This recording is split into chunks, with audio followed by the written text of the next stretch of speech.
folks, Save America killed the bill. Always good to start there. Looks like the bill is being killed. Now, the White House and left-wing media sources keep trying to sell a fairy tale that they're close to a deal and it's only days away. By the way, they've been saying this for about 3 months. It's nowhere near true. You probably read about the Bernie Manchin exchange in the Senate Democrats' luncheon, where basically Bernie Sanders said he wanted $6 trillion, and he's come way down to $3.5 trillion. And then Joe Manchin said, well, how about zero? And then he holds this goose egg up so everybody can see zero. Now, once again, I'll repeat that Manchin insists on means testing and work requirements for all these social welfare programs.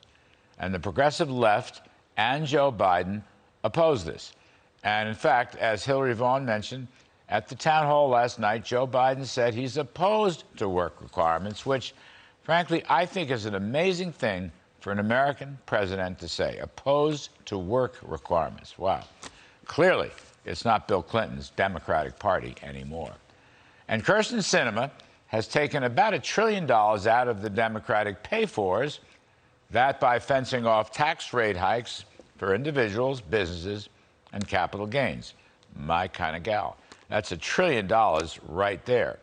And of course, this fiction that more IRS agents will discover more tax cheats and bring in $700 billion in revenues is utter nonsense.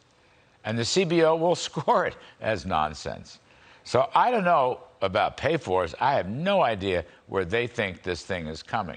Now, there's some floating, taxing unrealized capital gains from billionaires.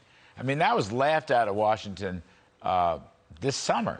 It's a non-starter. Minimum corporate taxes at home and abroad, which will do a lot of damage. At most, though, they can generate maybe $300 billion. So the Democrats, I think, really are still in denial about just how far behind the eight ball their budget reconciliation plan really is on spending and taxing. And as Manchin said yesterday, they won't have a deal anytime soon, his words. And by the way, some new news, 7 Texas Democrats wrote a letter to Aunt Nancy and Uncle Chuck telling them how teed off they are that the Green New Deal is going to slaughter fossil fuels and the entire Texas economy with huge job losses and then some. So those could be potential no votes in the House. Now let's step back a minute and just look at this whole issue of the Biden presidency. It's 10 months old. And so far, all of his major policy initiatives have failed completely. Failed.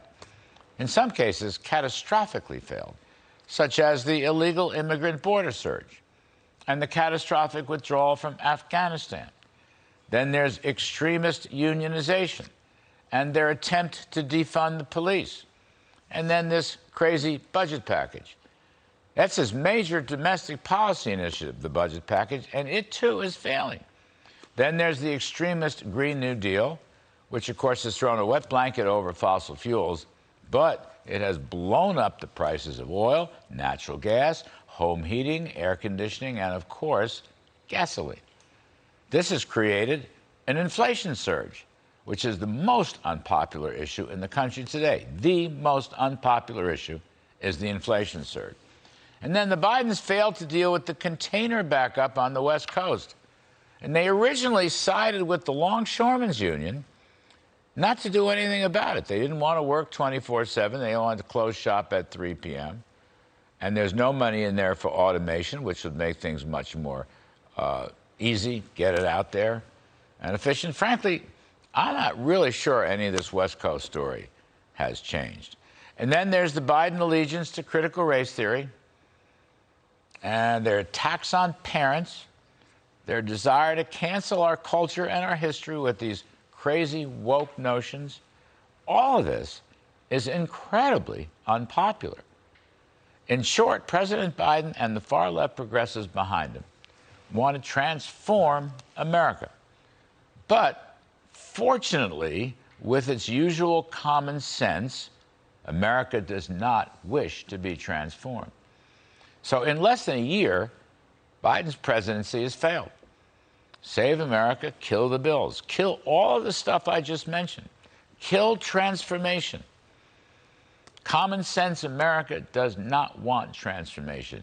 This is the greatest country in the history of history, our democracy and our free enterprise economy. Don't mess with it. That's my riff tonight.